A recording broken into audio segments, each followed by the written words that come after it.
Bien, buenas, buenas noches, jóvenes. Esta vez vamos a tratar el tema de citoprotectores, ¿no? Continuando con el tema anterior de la farmacología del sistema digestivo. En la clase anterior hemos tratado de los antiácidos, ¿no? El hidróxido de aluminio, el hidróxido de magnesio, y ahora nos toca tratar sobre los citoprotectores.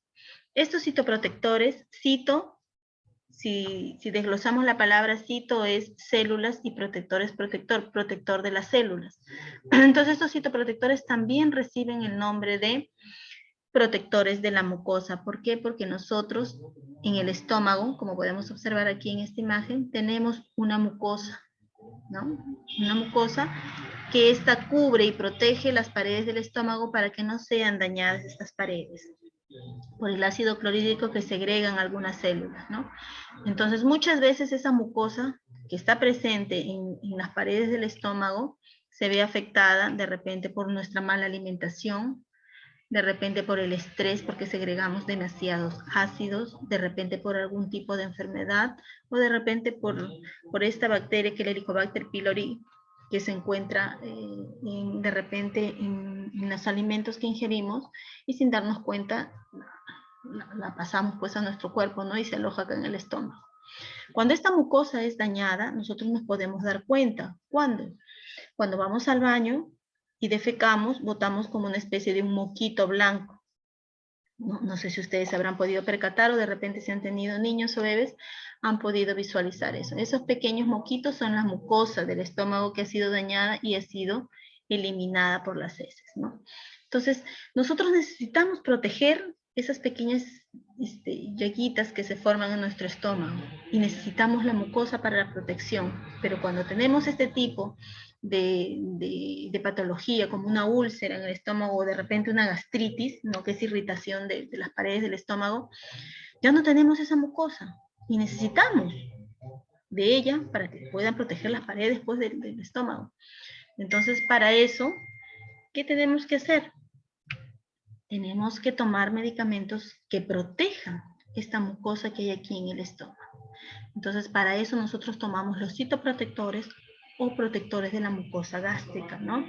Que tienen pues como finalidad lo mismo que dicen su palabra, citoprotectores, la capacidad de proteger la mucosa del estómago, ¿no? Entonces, a ver, si se corta, vuelven a entrar, por favor. Estos fármacos que van a proteger a la mucosa o citoprotectores, entre ellos tenemos el sucralfato, las sales de bismuto coloidal o el famoso bismutol, los análogos de la prostaglandina, que es el misoprostol o que también se les conoce con el nombre de Citotec, y la carbenoxolona, ¿no? En el caso del sucralfato, este sucralfato es químicamente un complejo de sacarosa, de sulfato y de aluminio, ¿no? Esta sacarosa, que es un azúcar, aquí, en esta sacarosa, van a desplazar este hidroxilo, este OH, y se van a unir aquí el hidróxido de aluminio con el sulfato. Al unirse en estos hidroxilos, en el de aquí, en este de aquí, en este y en este, van a formar el complejo o la molécula del sucralfato. Entonces el sucralfato está formado por un complejo de sacarosa, de sulfato y de aluminio. El sucralfato, por si acaso, no es un antiácido, no lo es, pero tiene un pequeño porcentaje de esta función. ¿Por qué? Porque tiene una molécula de hidróxido de aluminio y al entrar al estómago y separarse va a tener esa función de antiácido, pero en realidad el sucralfato no es un antiácido, sino un protector de la mucosa, ¿ya? Este sucralfato es una sal básica de aluminio y sacarosa que en medio ácido, como en el presente, o sea, como en el estómago que es menos de 4, se polimeriza, se disocia y origina, y esto va a originar una pasta pegajosa y viscosa, ¿no? Que se adhiere finalmente a las células del epitelio, sobre todo a las proteínas del cráter ulceroso, y previene de la actuación irritante tanto endógenos como exógenos. O sea, tanto endógeno significa al ácido clorhídrico que segrega nuestro estómago, y exógeno es a los alimentos que nosotros podemos ingerir, ¿no? Este fármaco, como les mencioné, es insoluble en agua, no se disuelve en agua, ¿no? Como se necesita pues el medio ácido para desdoblarse. Este sucralfato también tiene un efecto trófico, ¿no? Al unirse con los factores de crecimiento que están en las paredes del estómago, y estimula la síntesis de prostaglandina, provocando la secreción de moco, bicarbonato y favoreciendo la defensa y reparación de la mucosa. ¿Qué quiere decir esto?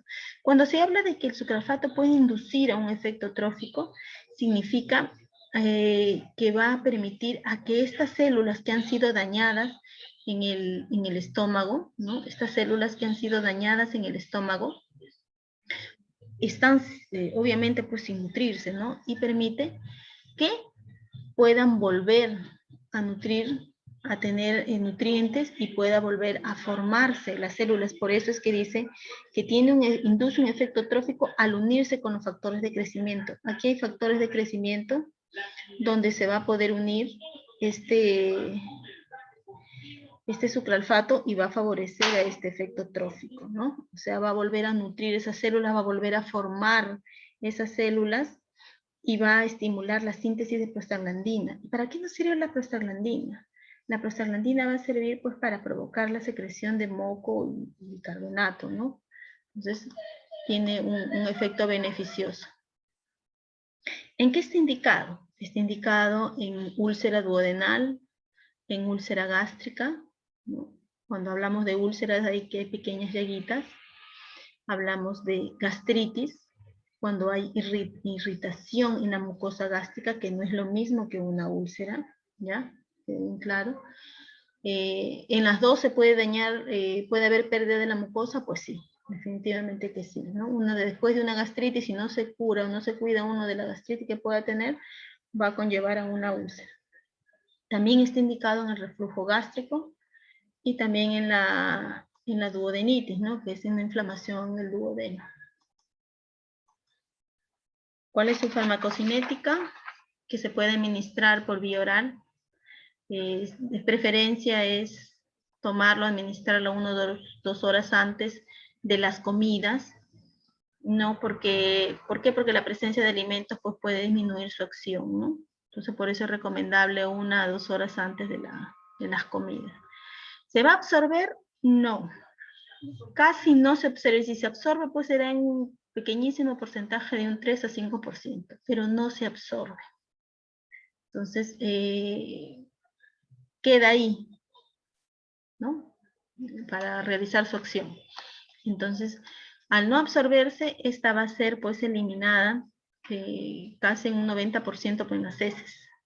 En las heces es la que se va a eliminar, ¿no? Pero se va a absorber, no. ¿Qué tiempo tiene su efecto? ¿Qué tiempo dura su efecto? Puede durar de 6 horas a más horas. ¿Ya? ¿Cuál es su mecanismo de acción?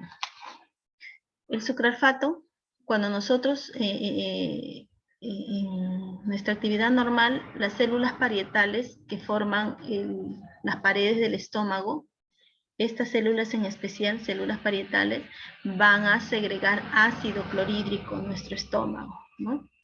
Entonces, cuando nosotros de repente tenemos una mala alimentación, de repente alguna patología, ¿no? Y se nos ha formado por ahí alguna llaguita, alguna úlcera. Entonces, cuando estas células parietales segregan este ácido y este ácido llega a estas úlceras que tenemos, pues los dolores son intensos, ¿no? Muy intensos, hasta incluso pueden ver síntomas como náuseas o vómitos.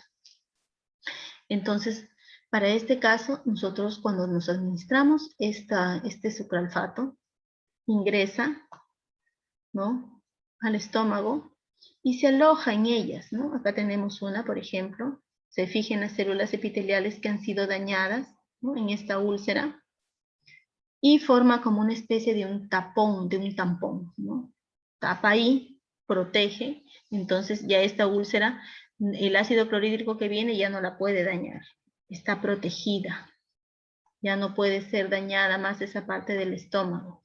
¿no? Va a actuar como una barrera, como dice acá, ¿no? Actúa como una barrera física protectora contra el ácido, la pepsina y ácidos biliares en superficies de la mucosa, ¿no? Entonces va a estar protegida por este tampón que no se va a absorber, este sucralfato no va a ser absorbido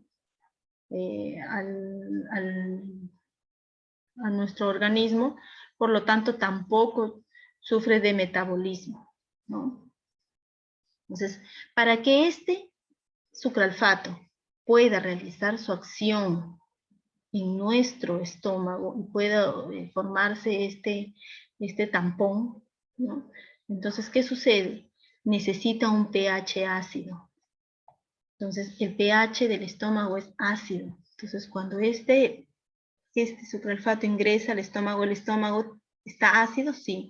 Entonces, ¿qué va a pasar con este sucralfato cuando entre? Este sucralfato se va a disociar, o sea, se va a separar en una sacarosa, octasulfato, y también se va a separar en un hidróxido de aluminio. ¿Ya? Entonces, esta sacarosa, octasulfato, que se ha separado de la molécula del sucralfato, va a ser la que va a formar este tampón viscoso. Y la parte del hidróxido de aluminio que se ha separado va a tener la acción en un mínimo porcentaje de antiácido, ¿no? Porque es el hidróxido de aluminio. Va a tener esa presencia, ¿no? Esa acción, pero en una mínima proporción. ¿Cuáles son sus efectos adversos? Entonces, si se supone de que está formada por hidróxido de aluminio, ¿se acuerdan en qué se diferenciaba del hidróxido de magnesio? ¿Quién me responde? ¿En qué se diferenciaba con el hidróxido de magnesio? ¿Cuáles eran los efectos contrarios de estas dos sustancias? ¿Qué provocaba el hidróxido de magnesio, la leche de magnesia, cuando ustedes las tomaban? Limpiar el estómago. Aparte del dolor de estómago, ¿les provocaba qué cosa? No, el limpiamiento del estómago. Claro, ¿no? Y por eso era una diarrea, ¿no? Entonces, por eso es que como este sucralfato contiene hidróxido de aluminio, entonces, ¿qué nos va a provocar? Una constipación, que es lo mismo que decir estreñimiento, ¿ya? Una constipación o estreñimiento. ¿Qué más va a provocar? Sequedad de la boca, náuseas, vómitos, molestias abdominales, vértigo y en algunos casos erupciones cutáneas. No significa que a todas las personas les va a suceder, pero